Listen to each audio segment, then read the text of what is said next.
दोस्तों, आज से पूरे के पूरे 4 महीने पहले हमने एक आइल्स की लिसनिंग की वीडियो बनाई, जिस वीडियो को आपने बहुत सारा प्यार दिया, बहुत सारे व्यूज आए थे। तो आज की इस वीडियो में हम लोग 4 महीने के बाद, पूरे के पूरे 4 महीने के बाद आइल्स की स्पीकिंग की वीडियो ले आए हैं। हाँ, आई नो दैट थोड़ा टाइम लग गया, 4 महीने का वेट आपको अच्छा नहीं लगा। तो आज की इस वीडियो में हम लोग पूरा डिटेल में समझेंगे कि मेरा स्पीकिंग इंटरव्यू कैसे हुआ था, कब हुआ था, कहाँ से होटल में हुआ था, कौन सी जगह में हुआ था और हमें कौन कौन से डिस्ट्रैक्शंस जो हैं वो हटाने चाहिए वाइल स्पीकिंग। तो नमस्कार दोस्तों, मेरा नाम है अभिषेक, आप देख रहे हैं कैनेडियन अभिषेक। तो लेट्स बिगिन।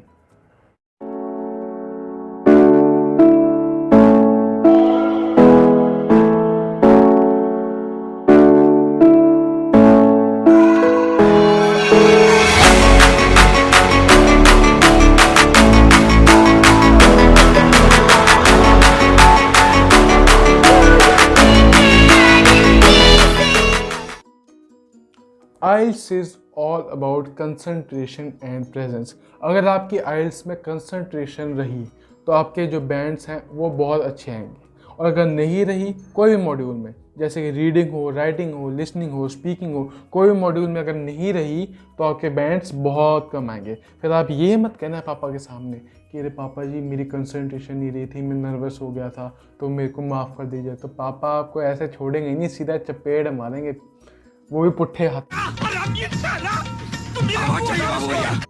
क्योंकि उन्होंने 14,000 रुपये दिए हैं। तो आपकी सबसे बड़ी मोटिवेशन यही है कि आपने 14,000 रुपये दिए हैं आइल्स के लिए, तो आपको कुछ ना कुछ करके आपको अच्छी कंसंट्रेशन, आपको अच्छी तैयारी के साथ जाना, क्योंकि पैसे लगते हैं। तो आज की इस वीडियो में हम लोग देखेंगे स्पीकिंग के बारे में। तो दोस्तों, मेरा जो एग्ज़ाम था वो हुआ था रीडिंग, राइटिंग, लिसनिंग से 2 दिन पहले, जो कि था आइल्स का स्पीकिंग। रीडिंग, राइटिंग, लिसनिंग उसी हफ्ते में होते हैं, पर हाँ, स्पीकिंग की अलग डेट होती है, रीडिंग, राइटिंग, लिसनिंग की अलग डेट होती है आईडीपी में। ब्रिटिश काउंसिल का पता नहीं मुझे, हमको कुछ नहीं मालूम। तो स्पीकिंग मेरे हुआ था एक होटल, रिसोर्ट में या एक इन में हुआ था, IIM। अगर आप आइल्स की प्रिपरेशन कर रहे हो तो आपको पता रहना चाहिए कि इन क्या होता है या होटल क्या होता है, रिसोर्ट क्या होता है। तो मेरा उधर हुआ था एग्ज़ाम, और उसके बाद फिर मतलब बहुत अच्छा होटल था। तो मुझे मतलब जब मैं गया था तो मुझे थोड़ा डर सा लग रहा था कि इतना अच्छा होटल होगा तो इनकी फिर जो कंटेंट, जो क्वालिटी जो हमसे पूछेंगे वो भी बहुत अच्छी होगी। मतलब इतना हार्ड पूछेंगे कि हमसे हो नहीं पाएगा कुछ भी। मैं बहुत ज़्यादा नर्वस हो गया था। और फिर कुछ बच्चे जो बहुत सारी गलतियां करते हैं वाइल स्पीकिंग, वो मैं आपको अभी बताता हूँ। तो स्पीकिंग के वक्त क्या होता है कि जैसे कोई जगह है, उसमें हम बच्चे जा रहे हैं तो उस जगह को देखने लग पड़ते हैं, जिससे कि बच्चे नर्वस हो जाते हैं, क्योंकि इतना अच्छा होटल होता है, इतना अच्छा जगह होती है कि उनको लगता है कि क्वालिटी कंटेंट भी वो जो पूछेंगे हमसे वो हार्ड होगा, ये सब होगा। पर ऐसा कुछ नहीं होता, सब कुछ इजी होता है आइल्स की स्पीकिंग में। तो डर के ना जाइए, कभी नर्वस ना होके जाइए। आपने 20 दिन, 21 दिन, जितने भी आपने 2 महीने, 3 महीने, जितने भी आपने तैयारी की आइल्स की, आपको बस उधर जाके अपना बेस्ट देना है। बस आपको यही सोचना है, आपको यही नहीं सोचना कि भाई उधर जाके नर्वस हो गए, उसके बाद एग्जामिनर के पास है, जो इंटरव्यूअर है उसके पास जाके पूरा कचरा कर दिया। ऐसा नहीं होना चाहिए, तो कभी भी नर्वस ना हो। तो फिर मैं आपको बताता हूँ कि मेरा आइल्स का एग्ज़ाम कहाँ हुआ था। तो मेरा एक आइल्स का एग्ज़ाम, जैसे कि मैंने आपको पहले ही बता दिया था, एक होटल में हुआ था। उधर मैं गया, फिर मेरी उधर रजिस्ट्रेशन हुई, उधर मेरे से थोड़े डॉक्यूमेंट्स फिल कराए, उसके बाद फिर मेरी फ़ोटो ली और मेरे को एक इंटरव्यूअर के पास भेज दिया। इंटरव्यू में मैम थी, बहुत पोलाइट थी, बहुत अच्छी थी, हम्बल थी। तो ज़्यादा मेरे को मतलब उस समय बहुत ज़्यादा डर लग रहा था, क्योंकि स्पीकिंग के वक्त, इंटरव्यू के वक्त पहली बार इंटरव्यू था मेरा, तो थोड़ा सा फिर डर लगता ही है, इट्स नॉर्मल। और उसके बाद फिर मैम ने मेरे से क्वेश्चंस पूछे। मैंने मैम को पहले ग्रीटिंग दी, मैंने मैम को पहले गुड आफ्टरनून कहा। उसके बाद फिर मैम ने मेरे से क्वेश्चंस पूछे। क्वेश्चंस क्या क्या थे? पहले तो मैम ने मेरे से पूछा कि आपका नाम क्या है, आप फिर कहाँ से आपने पढ़ाई की है और कितनी पढ़ाई की है। ये तो बस एक थोड़ा कंफर्टेबल रहने के, जो स्पीकर है कंफर्टेबल हो जाए। उसके बाद फिर मैम ने मेरे से क्वेश्चंस पूछे जनरल टॉपिक के ऊपर, जैसे कि पार्ट 1 पूछा। पार्ट 1 स्पीकिंग में होते हैं 3 पार्ट, पार्ट 1, पार्ट 2 और पार्ट 3। पार्ट 1 में 4 to 5 क्वेश्चन होते हैं, पार्ट 2 में एक क्यू कार्ड देते हैं, और पार्ट 3 में क्यू कार्ड के ऊपर क्वेश्चंस पुट करते हैं। तो पार्ट 1 मेरा हुआ था नीट एंड क्लीन इन्वायरमेंट के ऊपर, कि आप घर को कैसे नीट एंड क्लीन रखते हैं। तो उस समय एक बहुत अच्छा वर्ड मेरे को याद आ गया था, जो कि है spick and span, SPIC&SPAN। Spick and span का मतलब होता है नीट एंड क्लीन।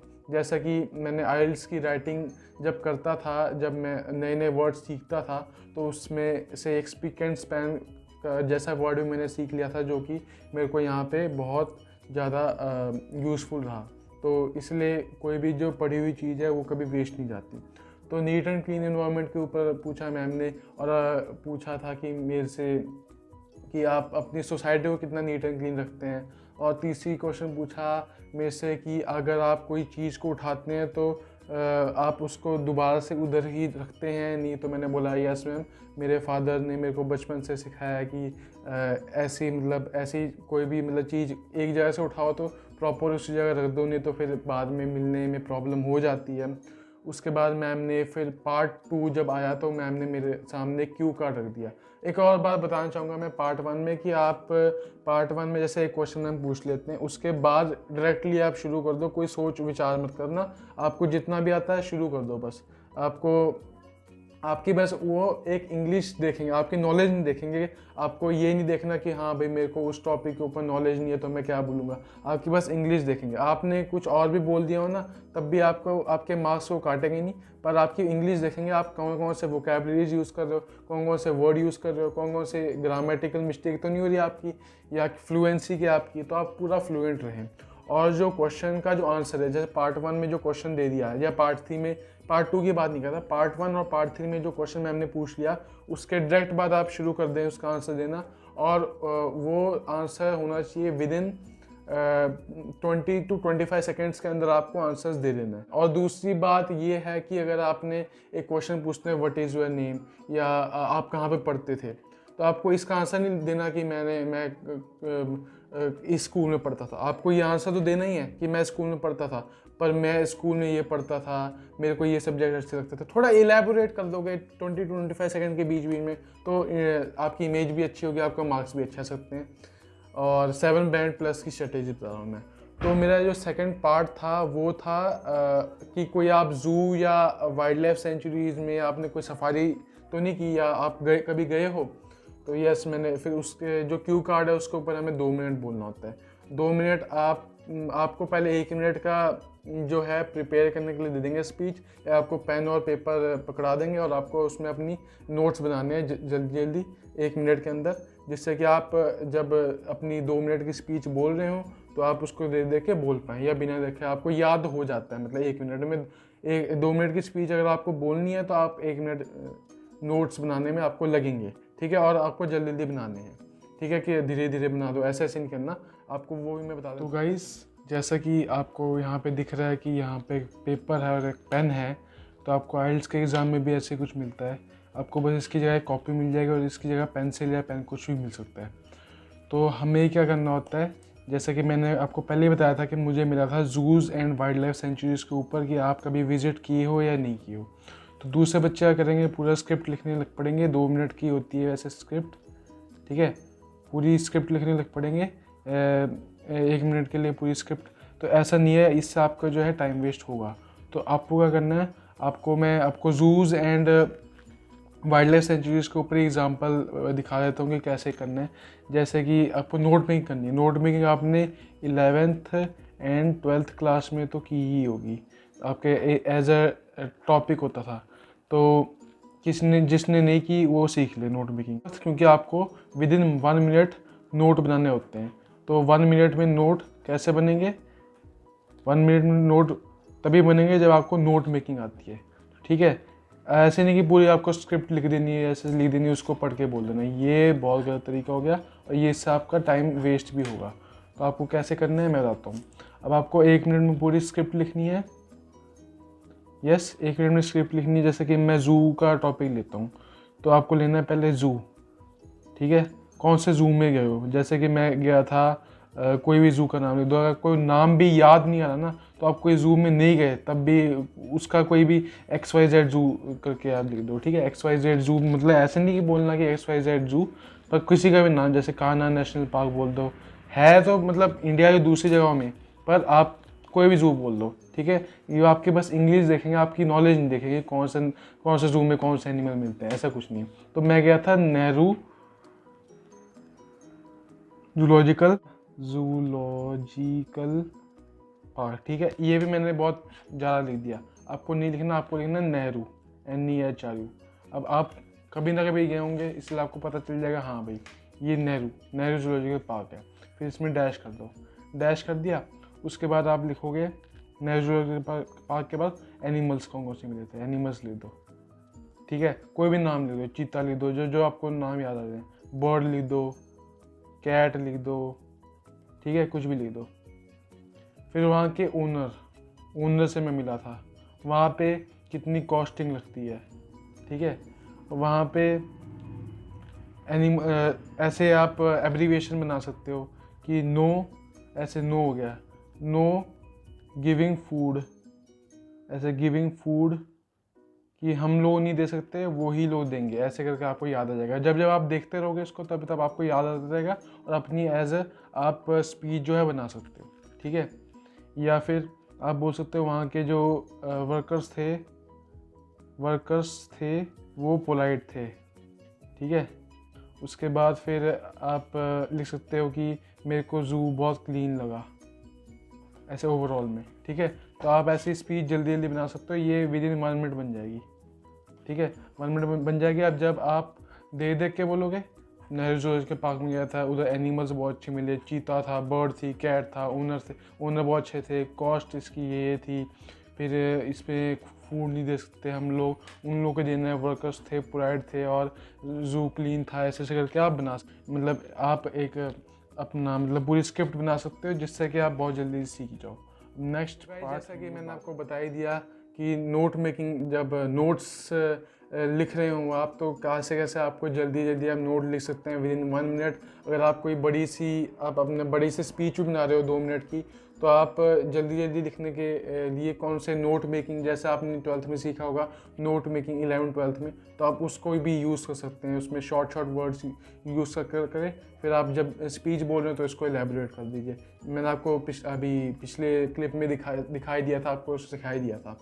तो फिर मेरे पार्ट 2 में इसके बारे में पूछा था कि जूज़ एंड आप कोई पार्क में तो नहीं गए, वाइल्ड लाइफ सेंचुरीज़ में, तो ये जैसा कि वाइल्ड लाइफ के ऊपर क्वेश्चन है, तो मुझे वाइल्ड लाइफ में इंटरेस्ट है, तो मेरे को स्पीच बनाने में कोई दिक्कत आई नहीं, और मैंने मतलब कुछ भी मतलब जैसे मैंने नेहरू जूलॉजिकल पार्क हैदराबाद में मैं गया था, तो मैंने उसका बता दिया, हाँ मैम इधर मैं गया था, इंग्लिश में, हिंदी में नहीं, इंग्लिश में मैंने बता दिया कि हाँ मैम इधर मैं गया था, उधर मैंने बहुत सारे टाइप्स के एनिमल देखे, वहाँ पे जो जू कीपर्स थे वो एनिमल्स को दे रहे थे खाना, और हमें बता रहे थे कि आप मत खिलाइए, हम लोग ही खिलाएंगे। उसके बाद मेंटेनेंस क्लीननेस भी बहुत अच्छी थी, उसके इतना फेयर था टिकट का, ये सब मैंने बता दिया, एलेबोरेट करते रहो, बस 2 मिनट से ज़्यादा मत करना, क्योंकि 2 मिनट से ज़्यादा करोगे तो मैम या जो भी शायद आपका जो इंटरव्यूअर है वो खुद ही आपको स्टॉप कर देगा। फिर पार्ट 3 में आए उसके रिलेटेड क्वेश्चंस, जैसे पार्ट 1 और पार्ट 2 हो गया। पार्ट 1 में 20 सेकंड से ऊपर नहीं आंसर देना, पार्ट 2 में 2 मिनट का होता है क्यू कार्ड। और पार्ट 3 में पूछा था मैम ने बहुत सारे क्वेश्चन जो कि हैं कि importance of zoos and sanctuary में से ये क्वेश्चन पूछे थे, इसी के रिलेटेड, पार्ट 2 के रिलेटेड। अब पार्ट 2 में जू और वाइल्ड लाइफ सेंचुरीज के ऊपर बोलना था, तो पार्ट 3 में उसी के रिलेटेड हमसे क्वेश्चन पूछ लिए कि importance of zoo and sanctuary in your country and in your world, या अर्थ में क्या क्या इनकी इम्पोर्टेंस है। तो मेरे को जैसे कि नॉलेज भी थी, और ज़रूरी नहीं है कि आपको नॉलेज नहीं है तो फिर आप कुछ ना बोलना, आपको कुछ तो भी इंग्लिश बोल देनी है, ठीक है, कुछ तो भी थोड़ा रिलेटेड टॉपिक्स बोल के कर देना आपको, ठीक है। तो मेरे को इसमें नॉलेज थी, तो मेरे लिए एक एडवांटेज भी हो गया था।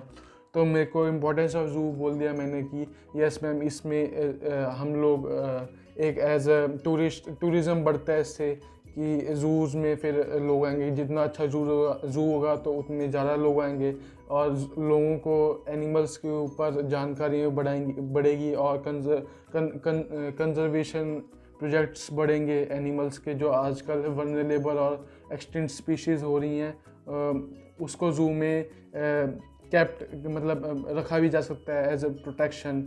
और वाइल्ड लाइफ सेंचुरीज़ की बात करें तो हाँ, हम लोग सफारीज भी कर सकते हैं, एज ए एडवेंचर भी हम लोग इसको यूज़ कर सकते हैं, और वहाँ पे हाँ टूरिज़्म भी बढ़ेगा और वहाँ पे जो एनिमल्स हैं, जो वनरेबल स्पीशीज़ हैं वो कंजर्व हो जाएंगी और मतलब एनिमल्स के लिए बहुत सही है ये चीज़।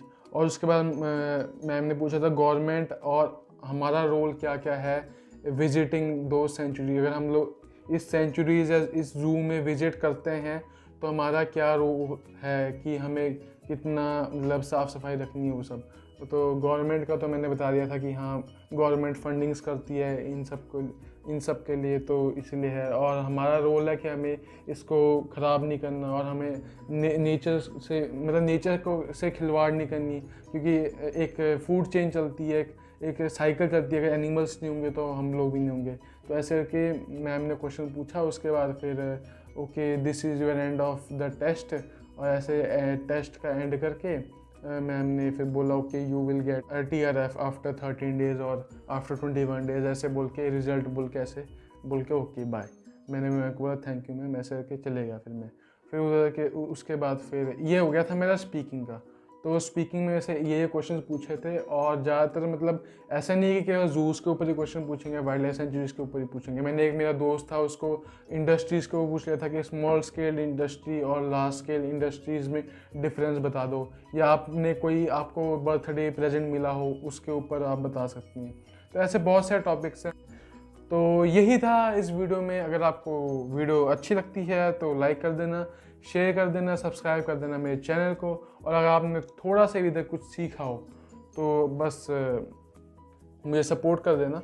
और इंस्टाग्राम का लिंक नीचे डिस्क्रिप्शन में है। तो आज की इस वीडियो में इतना ही, मिलते हैं अगली वीडियो में। गुड बाय, जय हिंद, जय भारत।